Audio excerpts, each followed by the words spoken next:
Hi, I'm the nature guy from Kembasable, and I'm down in Florida at Ding Darling National Wildlife Refuge.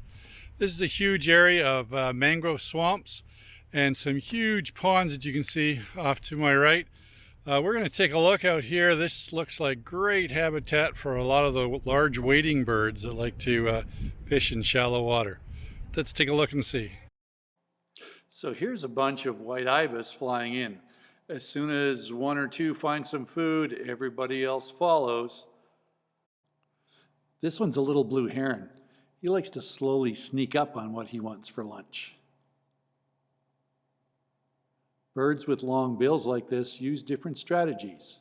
This one kind of chases its food slowly. This one's really slow.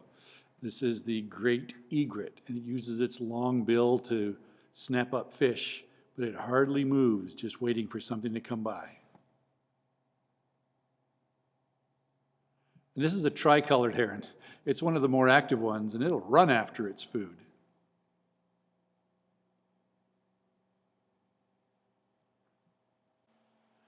And this one is very interesting. It runs after its prey, but then occasionally opens up its wings to make a shadow.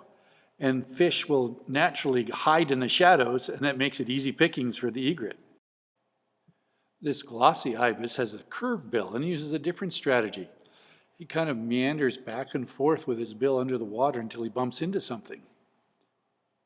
And that way he doesn't miss anything. And when you play this in fast forward, you really see how much ground he covers. That's cool. Cormorants and pelicans are interesting because their 4 toes on each foot are webbed together. The pelican swims and chases after its food, uses its large gaping bill to catch something, strains out the water, and then gulps down what's left.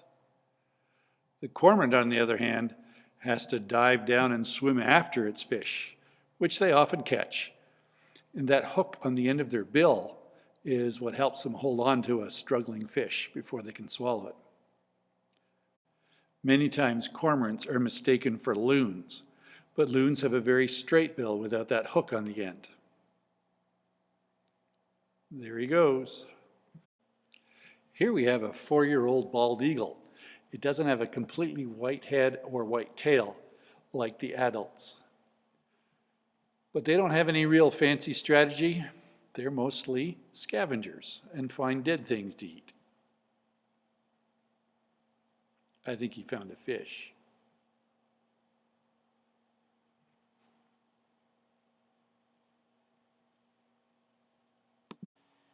Another scavenger is the fish crow that is often found in areas along the water.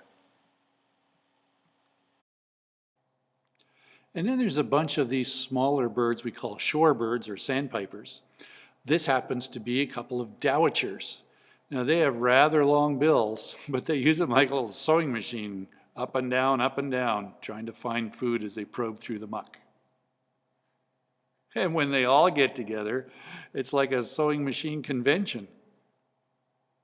This next shorebird is a yellowlegs, a lesser yellowlegs.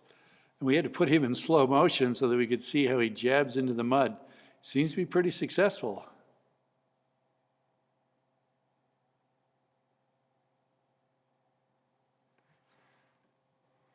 And then there are the ducks. This is a pair of blue-winged teal, a small little duck. But they are filter feeders, and they use their broad bill to work through the mud, and the sides of the bill act like a little filter, and so the good food stays inside and the water and muck slides out, and they swallow what's left. So that works in the shallow waters. What about in the deeper water? Well, sometimes it's sort of head down and tail up in order to reach the bottom of the pond. And this is a common gallinule. It likes to dig up vegetation hidden under the water and mud. And it has a strong, stout bill that does a really good job at it. So what's the lesson we can learn from all of these birds that eat in all different ways? Well, it kind of reminds me of our God. He has so many different ways to answer our problems. Why do we ever doubt how he's going to do things? That's it for now. Thanks for listening.